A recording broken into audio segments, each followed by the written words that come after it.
Então nós precisamos ver que quando Deus movimenta a ação, Ele está trazendo para nós uma percepção de tempos, eras, que são findadas, não na percepção do que nós queremos ver para fora. E se nós olharmos, é isso. Tem pessoas que se balizam pelo horóscopo para saber o que vai acontecer no dia de amanhã. Outros se balizam pela numerologia para ver o que vai acontecer no tal dia. Outros se baseiam nas estrelas, nos astros, na astrologia. E ele quer criar momentos, e ele quer trazer ideias. E ele está dizendo, há uma curiosidade insana do coração do homem. E quando isso foi manifestado diante de Jesus, Jesus disse o que para os seus apóstolos? Vocês sabem o que vai acontecer? Só coisa ruim. E se a gente pega o livro de Apocalipse e vê o final dos tempos, gente, são 7 anjos derramando os ais de Deus sobre a terra. É só desgraça. E aí nós, igreja, ficamos dizendo, nós vamos passar por isso. Vai passar sim. Vai se lascar. O que vai contentar o coração de Deus, irmãos, é o procedimento da nossa percepção espiritual de não construirmos nada que não seja debaixo de uma visão de eternidade. Que a centralidade da nossa fé, ela não pode fugir da presença e da unção de Cristo na sua plena unidade, que manifestou a contemplação perfeita do seu corpo, a igreja.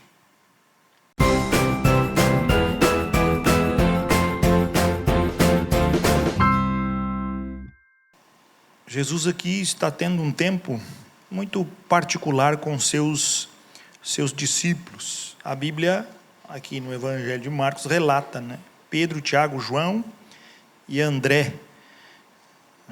André está presente. Na verdade, a particularidade dos 3, sempre muito próxima, E agora André está aqui, junto nesse tempo, aproveitando também isso. Marcos capítulo 13, a partir do versículo 1, diz assim: Ao sair Jesus do templo, disse-lhe um dos seus discípulos: Mestre, que pedras, que construções.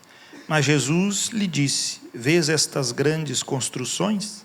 Não ficará pedra sobre pedra que não seja derribada. Primeiro ponto, os discípulos estavam, e a Bíblia não diz qual deles, mas estavam abismados, como a gente fala, muito surpresos com a beleza daquilo que estava ao redor. E a resposta de Jesus, ela tem a ver com a música que a nossa irmã cantou. A resposta não estava na beleza que os olhos dos homens são atraídos, mas sim na edificação daquilo que as manifestações das nossas mãos agem, talhando em nós uma imagem de Cristo. Não uma imagem do Cristo, um Cristo humano, porque segundo a palavra de Deus, se existisse cabelo ruim naquela época, era o de Jesus. Se existia alguém com o nariz desajeitado, era ele. A Bíblia fala que ele era um homem que quando passava, ele não era agradável à vista. Isaías diz que quando crucificado, ele tornou-se um homem desfigurado. Você pode imaginar, sem ter uma forma, ele foi completamente moído. Essa é a melhor tradução que nós podemos ter. Moído pelas nossas transgressões. E Jesus não chegou e também não se apresentou como alguém que pudesse levar as coisas do dia a dia, do cotidiano, a uma resposta que nós nos preocupamos tanto. Quando os nossos olhos começam a ficar para fora, quando os nossos olhos começam a contemplar coisas que as nossas mãos fazem, mas que Jesus declara que um momento elas serão derrubadas, embora possa ter uma arrogância, de uma imponência, mas elas não perduram para uma vida e nem tampouco para uma eternidade. Quando nós construímos coisas em cima de posições que são contemplações que nós ficamos estupefatos, dizendo que coisa. Irmãos, hoje nós temos o privilégio de morar na nossa cidade, passar na Avenida Atlântica e dizer que prédios lindos, mas você pode imaginar daqui 100 anos, que cacaiada que vai ser. Isso não é problema nosso, isso é problema dos outros. Mas já imaginou? O que o homem faz é muito belo e formoso, mas ele é extremamente limitado. E se for manter o padrão, o custo é muito grande. É só a gente olhar para o nosso país, vira e mexe, um museu desaba, cai, ninguém quer investir em Cacaé, coisa velha. Ninguém está nem aí para o que é, que não transforma e não constrói realmente uma aparência que seja no momento.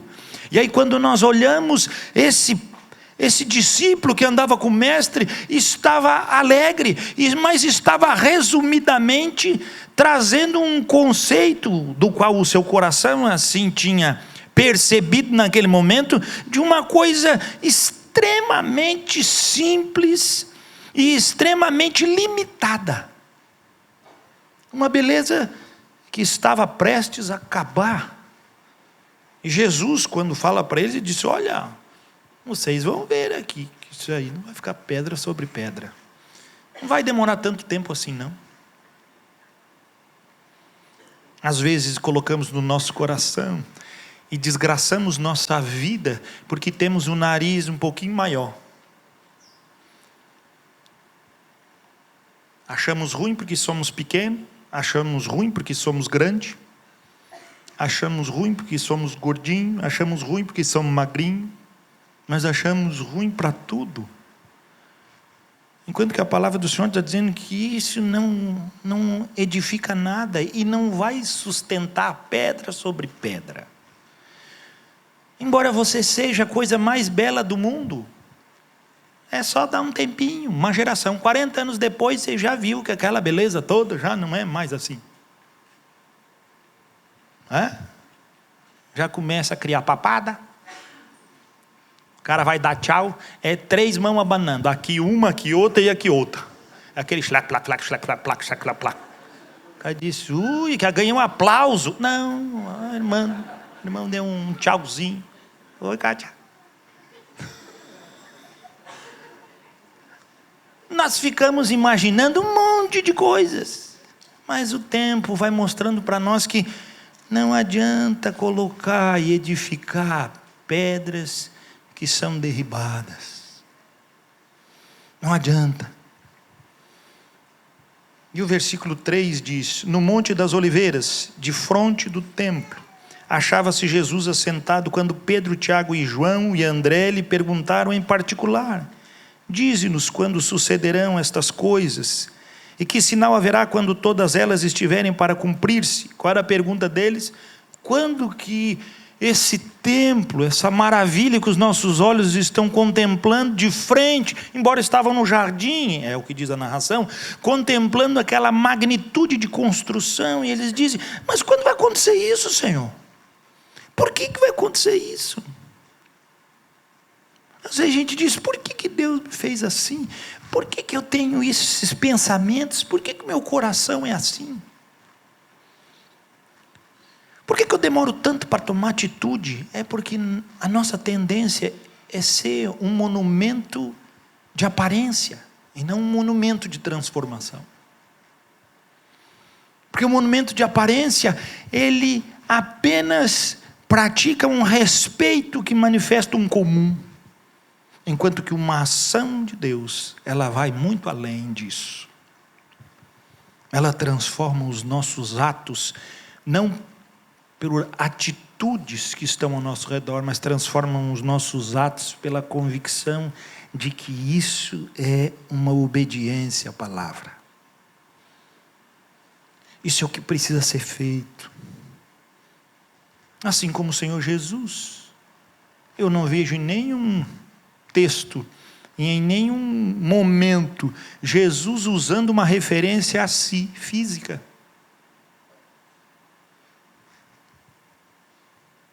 O único momento que ele usa uma referência física é quando ele está diante dos judeus e ele afirma: destruam esse templo e eu reconstruirei.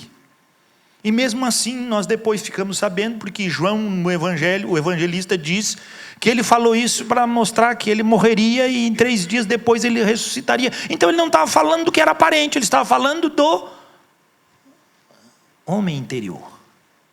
Ele está falando aonde há unidade com Deus, aonde há unidade com Cristo e aonde Cristo construiria unidade para conosco. Ele não está fazendo um chavão apenas, embora o seu corpo de carne fosse realmente crucificado, mas ele está dizendo que o seu corpo foi levado à morte, ele foi às regiões inferiores, diz o texto sagrado, e o seu corpo permaneceu no túmulo. Ou seja, o homem interior, a sua alma foi derramada e ela foi até o resgate no inferno de todos. Ele fez todo o processo. E agora eles perguntam: mas por que vai acontecer isso, Senhor? Por que vai derrubar? Por que isso vai... Não é aqui que vai acontecer as profecias? Não é aqui que vai acontecer o que é chamado e a chave das coisas espirituais? Não é pelo templo, não é a revelação. E Jesus diz: vocês não entenderam nada. Então traz esses homens para perto. E olha o que diz o versículo 5. Então Jesus passou a dizer-lhes: vede que ninguém vos engane. Eu gosto muito desse texto. Quando Jesus vede, ele está colocando a percepção primeiro em mim. Então ele não está dizendo que é para você olhar um caminho e se deparar com engano. Ele está dizendo que é para ver primeiro se o engano que você acredita não está no seu coração. Primeiro eu vejo se eu não estou enganado, e então eu começo a ver que caminho eu tenho trilhado, que os outros têm me dado uma direção. Então esse vede é a propósito de Deus para que eu possa primeiro olhar para o meu coração e ver se eu não estou vendo nada de maneira distinta, errada. E ele está falando isso para quem? Para 4 discípulos muito próximos dele. Ele diz: vede, percebam bem se vocês não estão andando num caminho errado. Vocês imaginaram? Mas o Senhor é o nosso mestre. Jesus está ensinando eles o tempo todo. E quando ele fala de algo que era uma constatação, como todas as coisas desse mundo vão, nós batemos uma preocupação, assim como qualquer um de nós. A gente diz assim: ó, Jesus está vindo amanhã. Pastor, será? Ele podia esperar um pouquinho para eu ter um tempinho de pregar Jesus para o meu vizinho, para o meu... Ué, ele não pregou ainda. Mas eu precisava fazer um pouquinho mais. A gente está sempre construindo aparências, sempre edificando pedras, sempre colocando monumentos de glória, aonde o céu não enxerga, aonde isso particularmente não tem nenhum respaldo. Antes, porém, tudo que o homem construiu em aparência, a maior obra delas, que nós podemos registrar nos escritos sagrados, depois já do dilúvio, da condenação, os homens se tornaram comum para edificar uma torre para chegar onde? No céu. Não era diferente do povo de Israel, que botou a esperança de que alcançaria a salvação no templo. Era assim lá, e nessa época também era assim. Mas e agora? Sem o templo, como é que as profecias vão acontecer? Não tem uns crentes engraçados que fazem isso? E agora, Senhor? Se Jesus não vir, e se Jesus vir agora, mas tem gente que não ouviu do Evangelho, mas ainda não vai vir porque diz isso, mas será que você está enxergando de maneira clara? Será que você está vendo pelo que a palavra diz, ou porque você escutou aí na internet alguém dizer que se Jesus ele precisa chegar nos confins da terra para ele ser visto? Engraçado, Paulo diz que na época dele todas as terras da terra tinham ouvido do evangelho. Paulo conseguiu isso na geração dele. 40 anos depois, todo mundo já conhecia, e nós sabemos, Roma estava infestada de crente, a ponto de começar a perseguição dentro de Roma. Está escrito no livro de Atos, ainda não só pela história, mas o próprio imperador romano mandou todos os judeus ir embora. Por quê? Porque associou que a seita, segundo os judeus do Nazareno, estava vinculado ao judaísmo. Então diz, manda esse povo embora, porque não, o que nós queremos com isso aqui?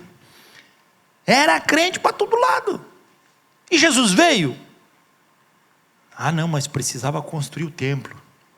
Irmãos, o templo foi construído. Você não lembra que Jesus na cruz edificou um santuário não feito por mãos de homens? A igreja de Cristo permanece aí, construída, edificada. E o que impede é ela estar suja. Porque se ela estiver adornada e pronta, a respaldo para a volta de Cristo é a igreja. Nós fizemos tantas leituras conforme o padrão daquilo que cai bem no nosso coração. Os apóstolos também caminhavam desse jeito. E aí Jesus diz, será que vocês não estão enganados? Não. Será que vocês estão julgando bem a realidade daquilo que vocês conhecem através da minha vida? Ou vocês têm andado pelo que os outros falam? E o versículo 6 diz, muitos virão em meu nome dizendo, sou eu, e enganarão a muitos. Ele está falando o quê? Para os apóstolos, ele está dizendo, olha, eles vão aparecer aqui anunciando quem? Cristo. Tentando tirar a centralidade da revelação nova, daquilo que era e estava oculto, e que agora foi revelado em plenitude, ou que estava sendo revelado em plenitude. Versículo 7. Quando, porém, ouvirdes falar de guerras e rumores de guerras, não vos assusteis, é necessário assim acontecer, mas ainda não é o fim. O fim aqui é uma referência à pergunta deles. Quando acontecerão essas coisas? Que esta linda paisagem vai ser destruída. Crente aqui já leva para o fim dos dias. Não, ele não está falando de dia. Eles perguntaram quando que essa construção vai cair, e Jesus está explicando quando que a construção vai cair.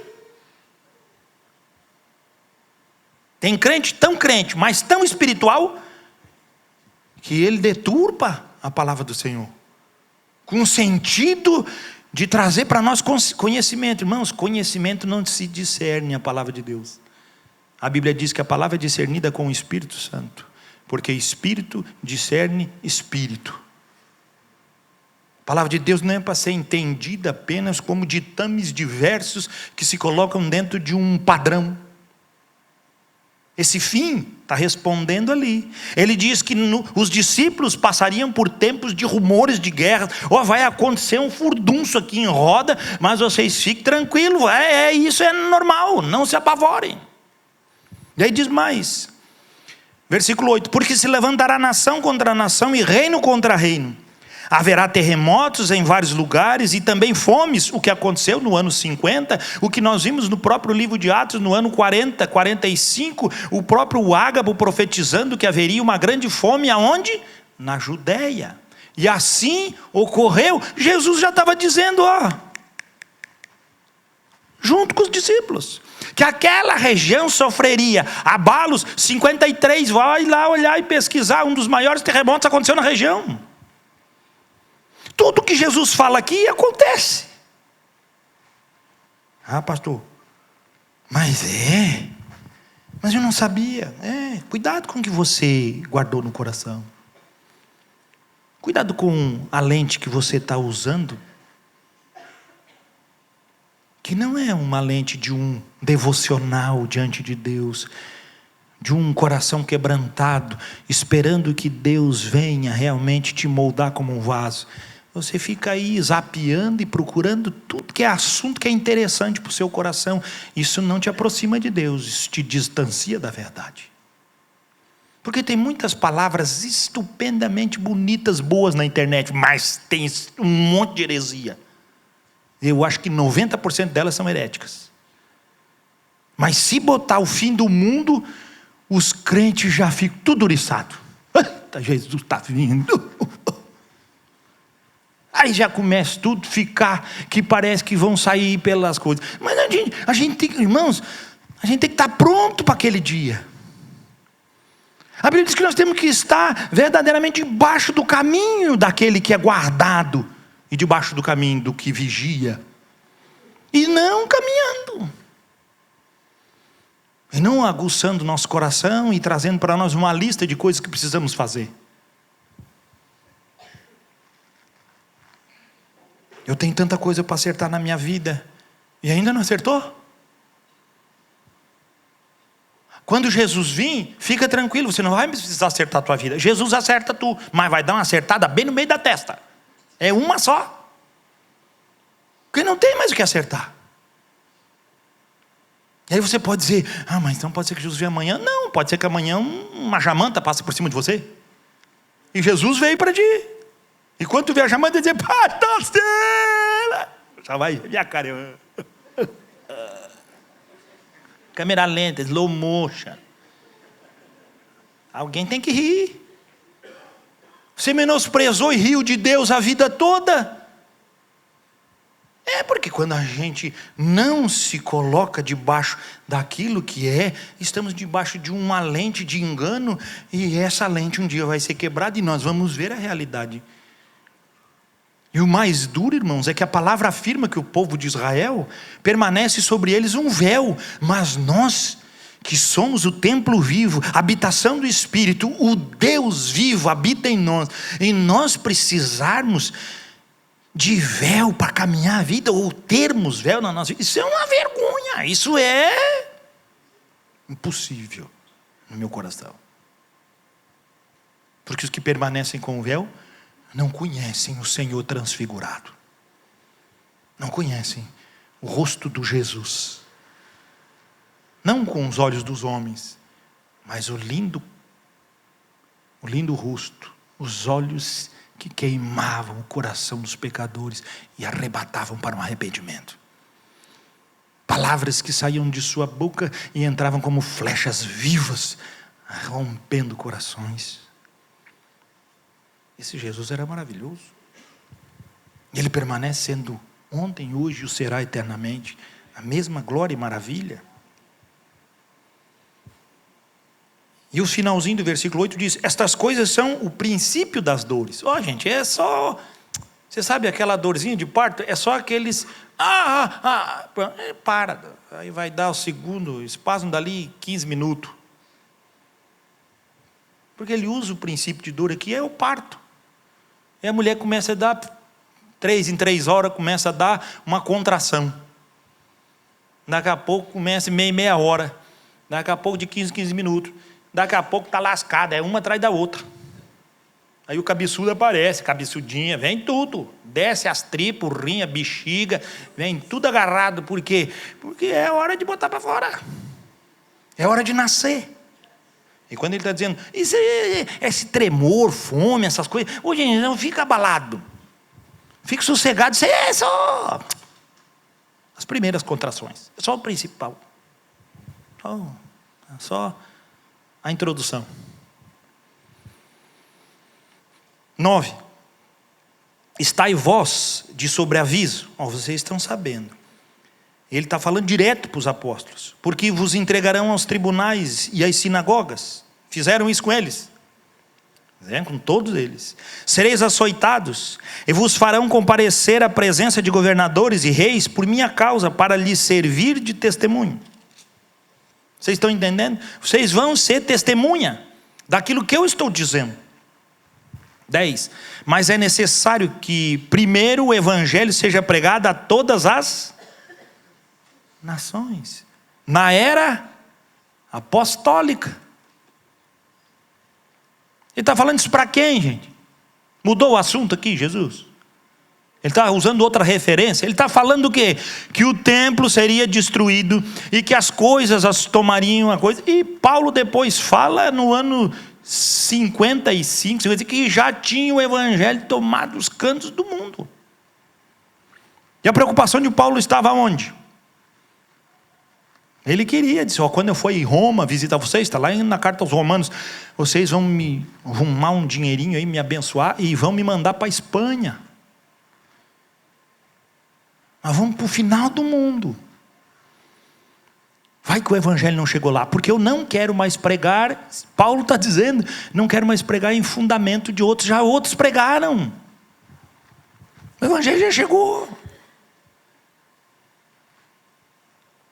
Irmãos, nós estamos muito preocupados com o que Deus tem que fazer. Nós temos que estar muito mais preocupados com o que nós temos que fazer. Porque o que Deus vai fazer está bom. O problema é quando nós não fazemos a nossa parte. 11. Quando, pois, vos levarem e vos entregarem, ele está falando para os apóstolos, não vos preocupeis com o que haveis de dizer, mas o que vos for concedido naquela hora, isso falai, porque não sois vós os que falais, mas o Espírito Santo. Aí ele vai falar, versículo 12, um irmão entregará à morte outro irmão, e o pai ao filho.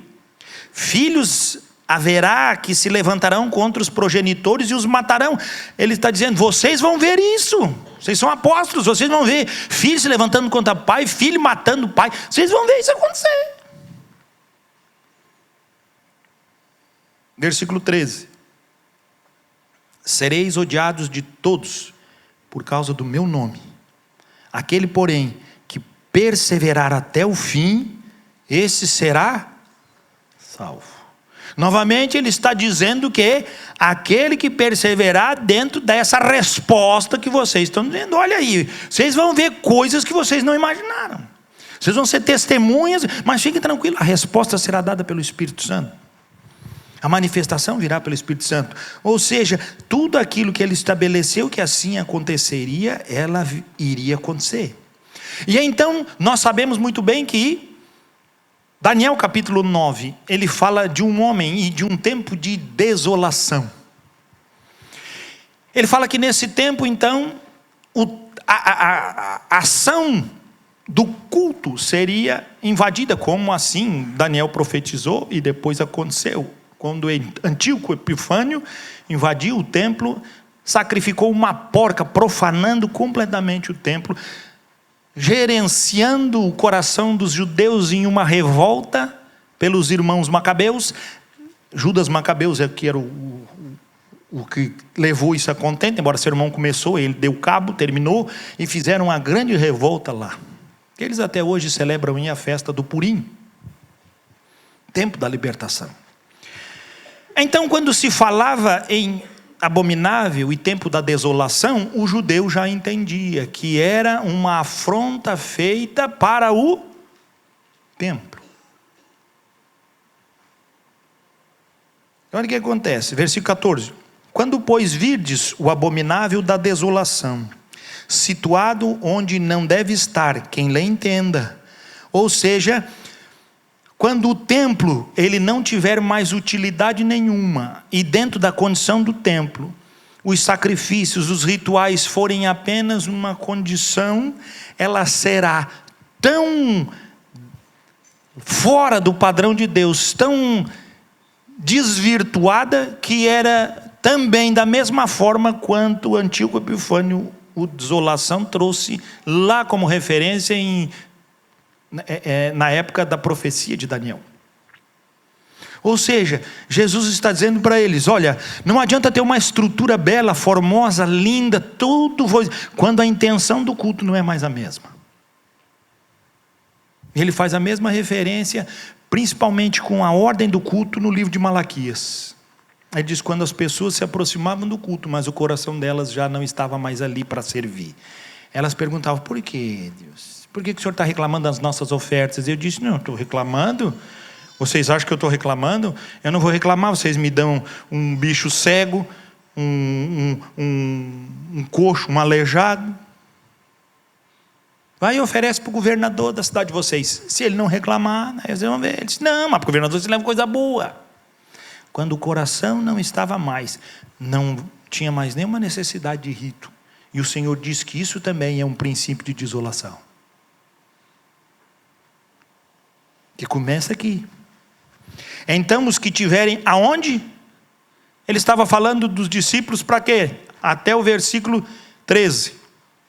Está falando da imagem que eles estavam contemplando. A hora que Jesus fala do tempo da desolação, eles trouxeram para Israel. Ele disse, tem mais alguma coisa para o povo. E aí ele diz, então os que estiverem na Judeia, fujam para os montes. Aí ele começou a usar a referência, o quê? Da Judeia, de toda a região. Não era mais do templo, não era mais a cidade onde as profecias estavam acontecendo. Ele agora está falando de todo um território. Ele está falando agora de toda uma descendência. E aí ele continua. Quem estiver em cima no eirado, não desça, nem entre para tirar da sua casa alguma coisa. E o que estiver no campo, não volte atrás para buscar a sua capa. Ai das que estiverem grávidas e das que amamentarem naqueles dias. Por quê? Porque virá uma desolação. Desolação vai pegar pequeno, médio, grande, mulher, criança, vai destruir todo mundo. E as que amamentam, obviamente nós sabemos, é um tempo de se esconder, mas a criança com fome, ela não quer saber se ela está escondida, se ela está num lugar escuro, se ela está dentro de um poço, se ela está numa caverna, ela vai gritar. Ela vai dizer, está com fome. Olha, acabou de gritar. A mãe lá, todinho para ela. Criança vai declarar que ela precisa. E ele está dizendo, cuidado. Aí diz, ai. Você pode se esconder, você pode estar tranquilo, você pode estar segura. Mas não é você que vai se entregar. Não, só isso. Versículo 18. Orai para que isso não suceda no inverno. Porque aqueles dias serão de tamanha tribulação, como nunca houve desde o princípio do mundo, que Deus criou até agora e nunca jamais haverá. 20. Não tivesse o Senhor abreviado aqueles dias, e ninguém se salvaria. Mas por causa dos eleitos que ele escolheu, abreviou tais dias. Ele está dizendo que existiu o quê? Uma igreja na Judeia, uma igreja em Jerusalém. A igreja estava presente naquele momento, e ela estaria ali. E foi por causa da igreja que aqueles dias de tormento que viriam sobre a Judeia foram abreviados. Versículo 21. Então se alguém vos disser, eis aqui o Cristo, ou ei-lo ali, não acrediteis, porque o jeito que o judeu tinha de unir era através do Cristo. E eles utilizavam isso de uma forma fria, frívola, política, e não uma forma espiritual, transformadora, cheia de vida. E aí diz mais o texto, 22. Pois surgirão falsos cristos e falsos profetas, operando sinais e prodígios para enganar, se possível, os próprios eleitos. Estai, pois, de sobreaviso. Tudo vos tenho predito. Jesus falou para eles de coisas que aconteceram até o ano 66. O que aconteceu no ano 66? Uma tamanha desolação. Milhares foram mortos. Houve destruição completa. E a gente pensa de Jerusalém porque a história relata, mas o Senhor Jesus fala que a Judeia foi, quando o Império Romano veio, ele veio destruindo, tomando, comendo todas o gado, ovelha, trigo, ele foi catando tudo, veio destruindo tudo, cercou Jerusalém e a reduziu em nada. Então o texto sagrado está dizendo, olha, quando virem a força daquele que destrói, vocês fujam, não fiquem segurando misérias, pé na estrada. Por quê, irmãos? Porque a resposta desse texto está lá no versículo que nós falamos, no segundo versículo. Quanta coisa bela existe, Senhor, e Deus está dizendo, tudo isso vai sumir. Não vai ficar pedra sobre pedra. E tudo que Jesus predisse aqui aconteceu em 35 anos. Absolutamente tudo.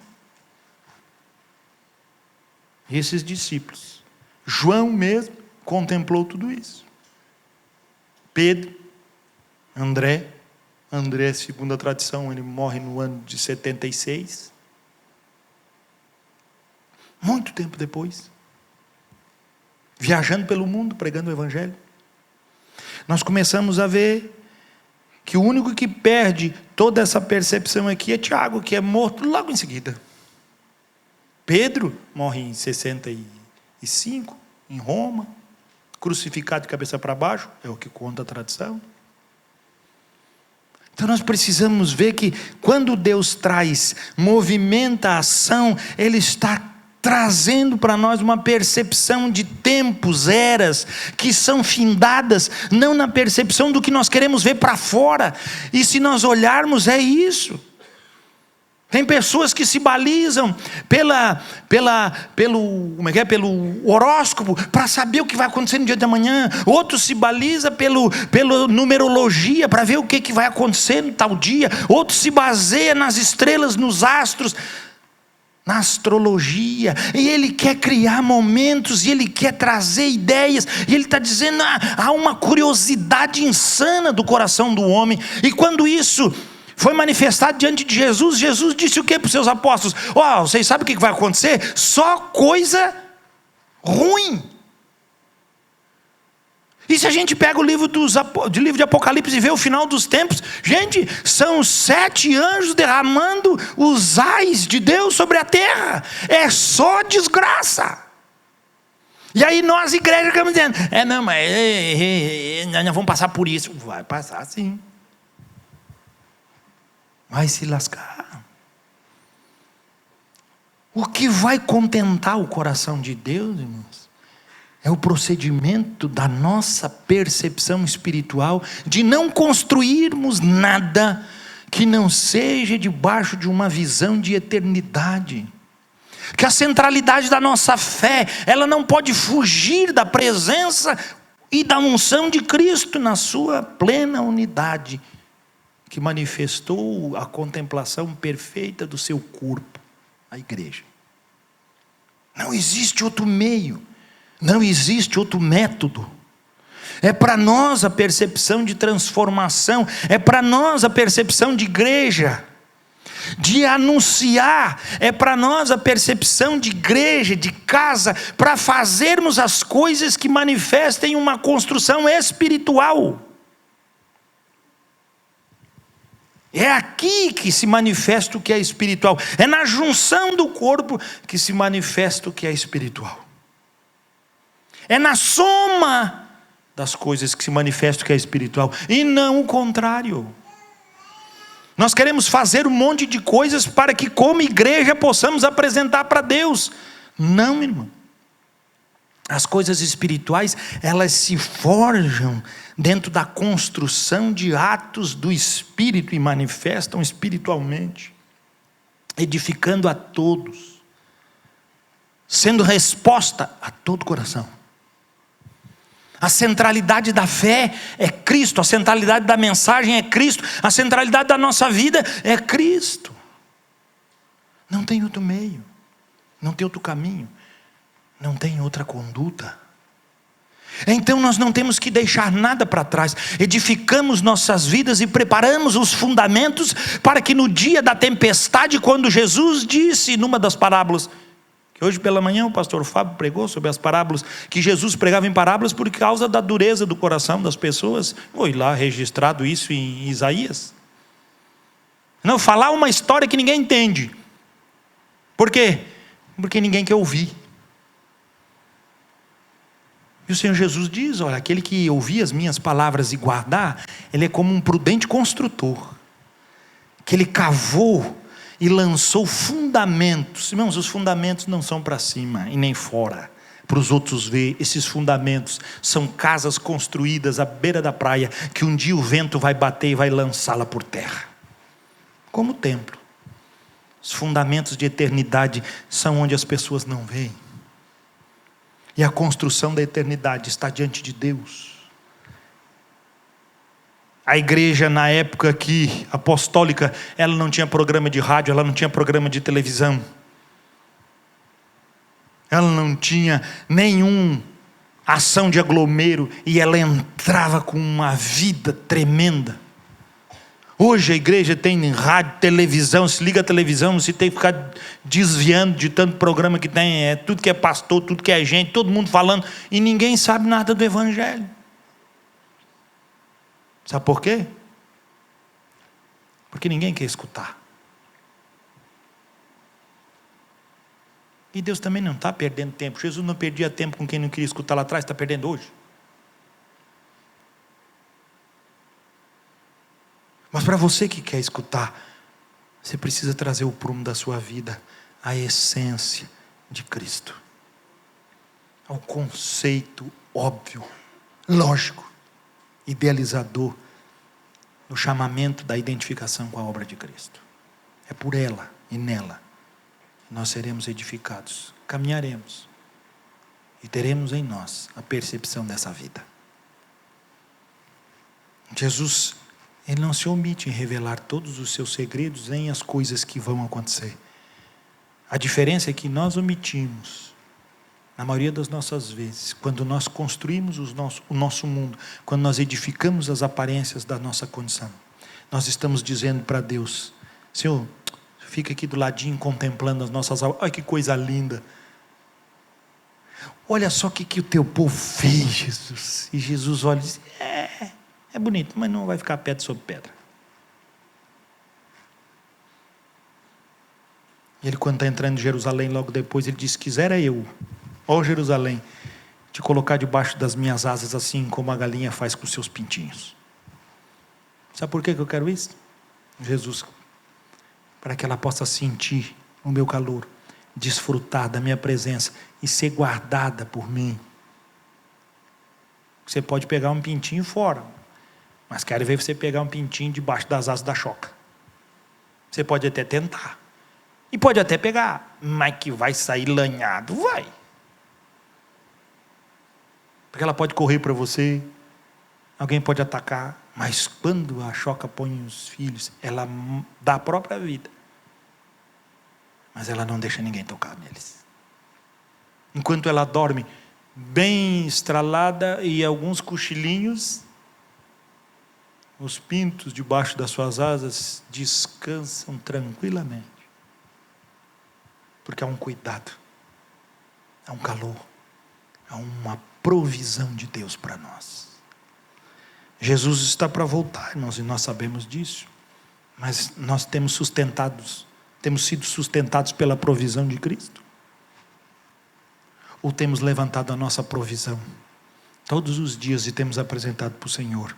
E Ele tem falado assim como falou para os discípulos, para nós: será que vocês não estão caminhando em caminhos errados? Será que vocês não estão fazendo muito pouco? Vede, olhe mesmo para si, e cuidado para que ninguém se engane. O maior engano que podemos perceber é o engano do nosso coração, definido por aquilo que nós mesmos sabemos e não conseguimos perceber em ações e graças. Se não for para te servir, quem sou?